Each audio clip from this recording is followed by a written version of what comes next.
সিদ্ধিরগঞ্জ থানা শাখার উদ্যোগে আয়োজিত আজকের এই প্রতিবাদী মানববন্ধনের সভাপতি, বাসদ সিদ্ধিরগঞ্জ থানা শাখার সমন্বয়ক, জেলা কমিটির সদস্য, নারায়ণ শ্রমিক ফ্রন্টের নারায়ণগঞ্জ জেলার সভাপতি, শ্রমিক জননেতা কমরেড সেলিম মাহমুদ, উপস্থিত আছেন বাসদ সিদ্ধিরগঞ্জ থানা কমিটির সদস্য আছেন গার্মেন্টস শ্রমিক ফ্রন্ট সিদ্ধিরগঞ্জ থানার সভাপতি রুহুল আমিন সোহাগ, গার্মেন্টস শ্রমিক ফ্রন্ট সিদ্ধিরগঞ্জ থানার অন্যতম নেতা ফারুক সহ নেতৃবৃন্দ, সংগ্রামী সাথী ও বন্ধুগণ।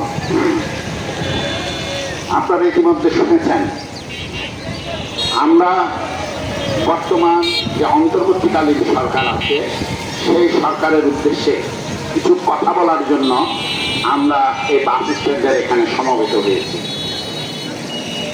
সহস্রাধিক মানুষের জীবনের বিনিময়ে এবং হাজার হাজার মানুষের সেখানে বুলেটবিদ্ধ মানুষ তাদের রক্তের বিনিময়ে আজকে অন্তর্বর্তী সরকার ক্ষমতায় এসেছে। এই সরকার দায়িত্ব নিয়েছে দেশে যাতে আরেকটি স্বৈরতান্ত্রিক শাসন কায়েম না হয় তার জন্য একটা সংস্কার কার্যক্রম তারা পরিচালনা করবে এবং এই অন্তর্বর্তীকালীন সরকার নির্বাচনী ব্যবস্থারও একটি সংস্কার করে অবাধ নিরপেক্ষ একটি নির্বাচনের মাধ্যমে তারা বিদায় নেবে। সংগ্রামী বন্ধুগণ, এক্ষেত্রে আমরা বলেছি বিগত ছাত্র শ্রমিক জনতার যে অভ্যুত্থান সংগঠিত হলো সেই অভ্যুত্থানের মূল কথা ছিল একটি বৈষম্যহীন বাংলাদেশ প্রতিষ্ঠা করা। সংগ্রামী বন্ধুগণ, 1971 সালে আমাদের মুক্তি সংগ্রামে 30 লক্ষ মানুষের জীবনের বিনিময়ে দেশ স্বাধীন হয়েছিল। সংগ্রামী বন্ধুগণ, সেই সময় মানুষের প্রত্যাশা ছিল একটি শোষণ মুক্ত বাংলাদেশ প্রতিষ্ঠা হবে, কারণ মুক্তিযুদ্ধের মধ্য দিয়ে যে 3 মূলনীতি মানুষের মধ্যে ছিল তা ছিল সাম্য, মানবিক মর্যাদা, সামাজিক ন্যায় বিচার। ফলে বাংলাদেশ প্রতিষ্ঠার ক্ষেত্রে সেদিন সাম্য ছিল মূল মন্ত্র। কিন্তু আমরা দেখেছি স্বাধীনতার পরে গত 53 বছর যারা দেশকে পরিচালনা করেছে প্রত্যেকেই একটি শোষণের রাষ্ট্র হিসাবে বাংলাদেশকে প্রতিষ্ঠিত করেছে। বাংলাদেশ যে উদ্দেশ্য থেকে মুক্তিযুদ্ধ সংগঠিত হয়েছিল, শাসকদের শোষণ নীতির কারণে, লুণ্ঠন নীতির কারণে আমাদের দেশের কোটি কোটি মানুষ তারা অধিকার বঞ্চিত হয়েছে। আমাদের দেশের শ্রমজীবী মানুষ তারা মানুষের মর্যাদা নিয়ে সমাজে বাঁচতে পারে নাই। সংগ্রামী বন্ধুগণ, আমাদের দেশে 90-তে আরেকটি গণঅভ্যুত্থান সংগঠিত হয়েছে। সেই 90-তেও মানুষের প্রত্যাশা ছিল একটি শোষণমুক্ত গণতান্ত্রিক বাংলাদেশ প্রতিষ্ঠা। সেই 90-এর আন্দোলন তার যে প্রত্যাশা সেটা যারা পরবর্তীতে ক্ষমতায় এসেছে তারা কেউই রক্ষা করে নাই। সংগ্রামী বন্ধুগণ, এই প্রেক্ষিতে গত 15 বছর যে আওয়ামী সরকারের দুঃশাসন চলেছে আমাদের দেশে, শেখ হাসিনার নেতৃত্বে যে স্বৈরাচারী ব্যবস্থা আমাদের দেশে সেখানে ভিত্তি হিসাবে গড়ে উঠেছিল, সংগ্রামী বন্ধুগণ, সেই শেখ হাসিনা জনতার আন্দোলনের মুখে দেশ ত্যাগ করতে বাধ্য হয়েছে। সংগ্রামী বন্ধুগণ, এই শেখ হাসিনা 2008 সালে নির্বাচিত হওয়ার পরে 2014, 2018 এবং 2023 3টি নির্বাচন করেছে। এর বাইরেও যতগুলি নির্বাচন আমাদের দেশে স্থানীয় পরিষদ হয়েছে, প্রত্যেকটি নির্বাচনই আমাদের দেশে একতরফা নির্বাচন হয়েছে। সরকারি দল তাদের পছন্দের প্রার্থীকে সেখানে ভোট কারচুপির মাধ্যমে তারা পাশ করে নিয়ে এসেছে। সর্বশেষ নির্বাচনে আপনারা দেখেছেন জনগণ ভোট দিতে চায় নাই, তারপরেও এই সরকার, তৎকালীন সরকার তাদেরকে জানুয়ারি 7 তারিখে তাদেরকে বিজয়ী ঘোষণা করেছে। সংগ্রামী বন্ধুগণ, শুধু তাই নয়, এই 15 বছর যে পরিমাণ দুর্নীতি, লুটপাট, বিদেশে টাকা পাচার, ব্যাংকের টাকা আত্মসাৎ ইত্যাদি বিষয়গুলি মানুষের সামনে এসেছে। এই অন্যায়ের বিরুদ্ধে তৎকালীন সরকার গত 15 বছরে কোনো ব্যবস্থা তো নেয়নি, বরং এই লুটপাটকারীদের সহায়তায় সে ক্ষমতায় এসেছিল। সংগ্রামী বন্ধুগণ, কিন্তু জবরদস্তি করে বেশি দিন ক্ষমতায় থাকা যায় না। এই ভূখণ্ডে এর অজস্র অনেক উদাহরণ আছে।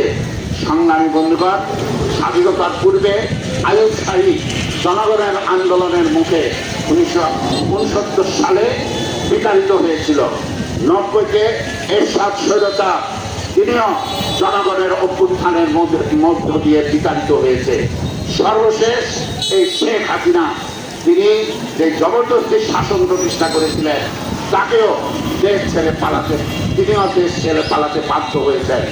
সংগ্রামী বন্ধুগণ, ফলে গণ অভ্যুত্থানের মধ্য দিয়ে যে সরকার গঠিত হয়েছে, সেই সরকারের অনেক দায়িত্ব, এই সরকারের কাছে মানুষের অনেক প্রত্যাশা।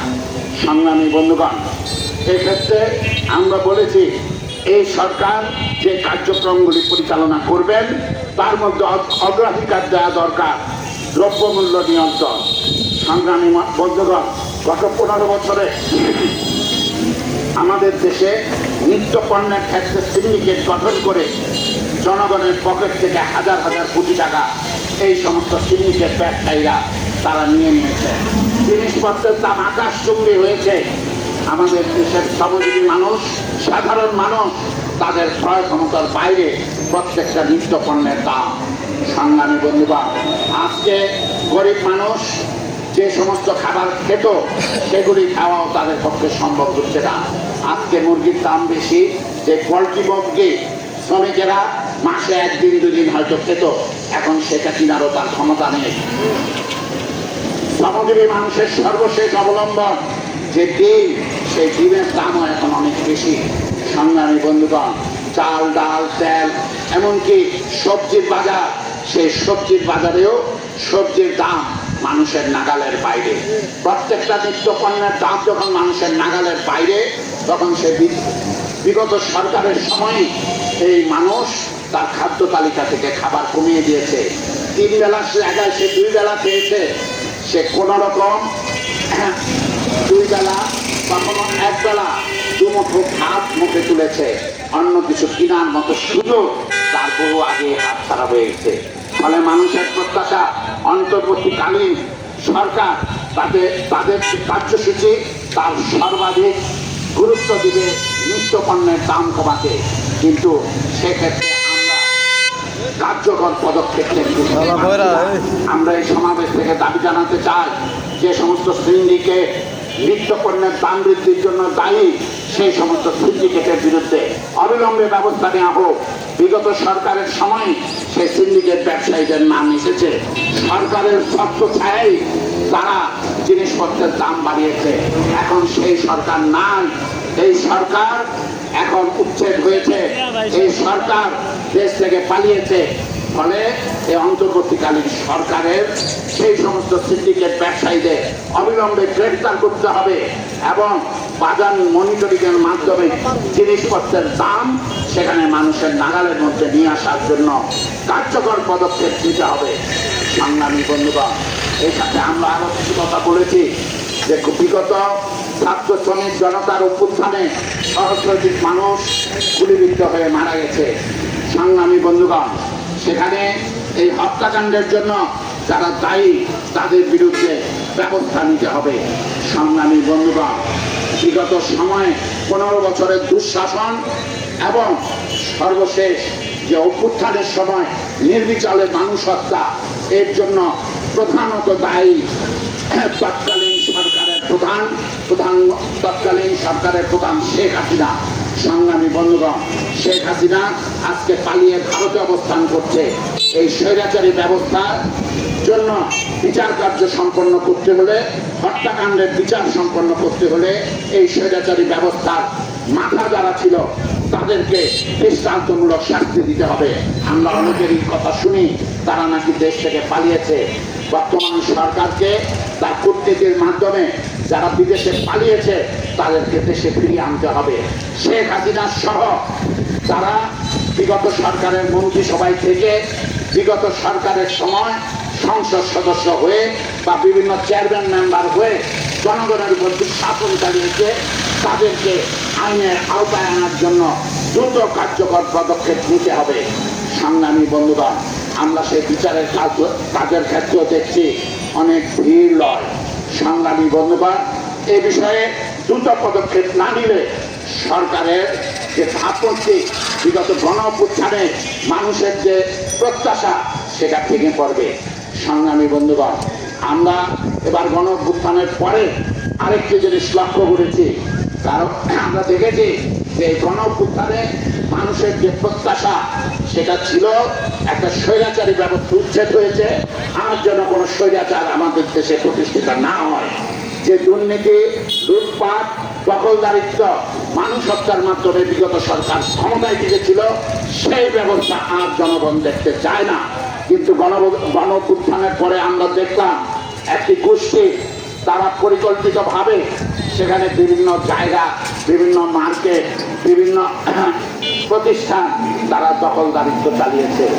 শুধু দখলদারিত্ব চালায়নি, এখন পর্যন্ত আমরা দেখছি বিভিন্ন জায়গায় ভাঙচুর, অগ্নিসংযোগের ঘটনা ঘটছে। তার থেকে রক্ষা পায়নি ধর্মীয় প্রতিষ্ঠানও। আমরা দেখতে পাই সেখানে বিভিন্ন মাজারে হামলা হচ্ছে, বিভিন্ন দরবার শরীফে হামলা হচ্ছে। আমরা এর আগে দেখেছি বিভিন্ন মন্দিরে হামলা হয়েছিল। এবং সামনে যে দুর্গাপূজা, এই দুর্গাপূজার প্রাককালে হিন্দু সম্প্রদায়ের মানুষ আতঙ্কিত, তারা আবার আক্রমণের শিকার হবে কিনা। বিগত স্বৈরাচারী শাসনের সময় আমরা দেখেছি এই দুর্গাপূজার আগে পরে সেখানে কিছু ঘটনা ঘটিয়ে একটি সাম্প্রদায়িক পরিবেশ তৈরি করত, একটা দাঙ্গা পরিবেশ তৈরি করত। আমরা এই সমাবেশ থেকে পরিষ্কার বলতে চাই, বর্তমান তত্ত্বাবধায়ক অন্তর্বর্তীকালীন সরকারের প্রতি আহ্বান জানাতে চাই, এই সমস্ত ভাঙচুর, দখলদারিত্ব সেগুলি বন্ধ করার জন্য যারা যে সমস্ত কুচক্রী এই সমস্ত ঘটনার জন্য দায়ী, তাদের অবিলম্বে গ্রেফতার করে কার্যকর বিচারের ব্যবস্থা করা। সংগ্রামী বন্ধুগণ, আমরা আমাদের দেশের কৃষ্টি, সংস্কৃতি সেগুলির উপরও আক্রমণ দেখেছি। আমাদের দেশের সম্পদ লালন শাহ, সেই লালন শাহ আখড়ার উপর আমরা আক্রমণ করতে দেখেছি। সংগ্রামী বন্ধুগণ, আমরা বলতে চাই গণঅভ্যুত্থানের মধ্য দিয়ে যে বাংলাদেশ এসেছে, এটা সবার বাংলাদেশ। হিন্দু, মুসলিম, খ্রিস্টান, বৌদ্ধ সমস্ত সম্প্রদায়ের বাংলাদেশ। এখানে প্রত্যেকটা মানুষ তার গণতান্ত্রিক অধিকার সেটা তারা সমভাবে পাবে। সংগ্রামী বন্ধুগণ, বৈষম্যহীন বাংলাদেশ প্রতিষ্ঠা করতে আমরা বলেছি যে আমাদের দেশের যে শ্রমজীবী মানুষ, তাদের অধিকার যদি দেওয়া না যায়, তাদেরকে যদি মানুষের মর্যাদা দেওয়া না যায়, তাহলে বৈষম্যহীন বাংলাদেশ প্রতিষ্ঠা সম্ভব নয়। সেক্ষেত্রে আমরা অতি ধীর পদক্ষেপ দেখতে পাই। সংগ্রামী বন্ধুগণ, বিগত সরকারের সময়ে ন্যূনতম মজুরি 12,500 টাকা গার্মেন্টসে ঘোষণা করা হয়েছিল। সংগ্রামী বন্ধুগণ, তখনই মানুষ বলেছিল, আমাদের সংগঠন সহ বিভিন্ন শ্রমিক ফেডারেশনগুলি তখন বলেছিল 12,500 টাকায় একজন মানুষের জীবন চলে না। বিভিন্ন সংগঠনের থেকে দাবি করা হয়েছিল যে 23,000 টাকা ন্যূনতম মজুরি দিতে হবে। সংগ্রামী বন্ধুগণ, কিন্তু সেই সরকার নিজেকে শ্রমিক বান্ধব বললেও বাস্তবে তারা ছিল মালিক বান্ধব, শোষক বান্ধব সরকার। ফলে মালিকরা যেইভাবে পরামর্শ দিয়েছে সেইভাবেই সে মজুরি নির্ধারণ করেছে। এবং আমাদের দেশের যে শ্রম আইন, যে শ্রম আইনকে ব্যবহার করে আমাদের দেশের হাজার হাজার শ্রমিককে তার প্রাপ্য পাওনা থেকে বঞ্চিত করা হয়, তার চাকরির অধিকার থেকে তাকে বের করে দেওয়া হয়। তার সংগ্রামী বন্ধুগণ, সেই শ্রম আইনের যে সমস্ত কালো আইন, সেই সমস্ত কালো আইন অবিলম্বে বাতিল করার উদ্যোগ নিতে হবে। একটি গণতান্ত্রিক শ্রম আইন সেখানে প্রতিষ্ঠা করতে হবে। আমরা বলতে চাই, শুধু প্রাতিষ্ঠানিক শ্রমিক নয়, আমাদের দেশের 90% শ্রমিক অপ্রাতিষ্ঠানিক শ্রমিক। এই অপ্রাতিষ্ঠানিক শ্রমিকরা কিভাবে তার অধিকার পাবে, তাদের ক্ষেত্রে কিভাবে শ্রম আইন বাস্তবায়ন হবে সে সংক্রান্ত বিষয়ে আমরা বিভিন্ন সময় পরামর্শ দিয়েছি।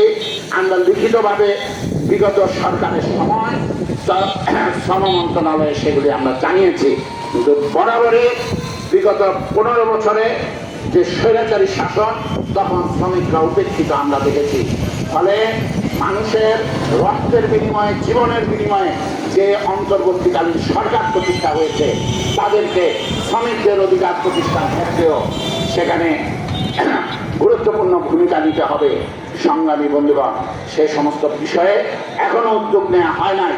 বিগত সরকারের সময় মজুরি বৃদ্ধির কারণে, মজুরি বৃদ্ধির দাবিতে আন্দোলন করার কারণে শ্রমিকদের গুলি করে হত্যা করা হয়েছিল। শ্রমিকদের মিথ্যা মামলা দিয়ে কারাগারে রুদ্ধ করে শ্রমিকের মুখ বন্ধ করার চেষ্টা করা হয়েছিল। আমরা এই ঘটনার পুনরাবৃত্তি দেখতে চাই না। আমরা শিল্পক্ষেত্রে বলতে চাই যে মালিক কর্তৃপক্ষ শ্রমিকদের সাথে আলাপ আলোচনা করে সমস্যার সমাধান করতে হবে। কোনো চক্রান্ত ষড়যন্ত্র যদি থাকে, আমরা অনেক ক্ষেত্রে দেখি মালিকরা 2 মাস 3 মাসের শ্রমিকের বেতন না দিয়ে কারখানা বন্ধ করে দেয়। মাসের পর মাস শ্রমিকের মজুরি সেটা দিতে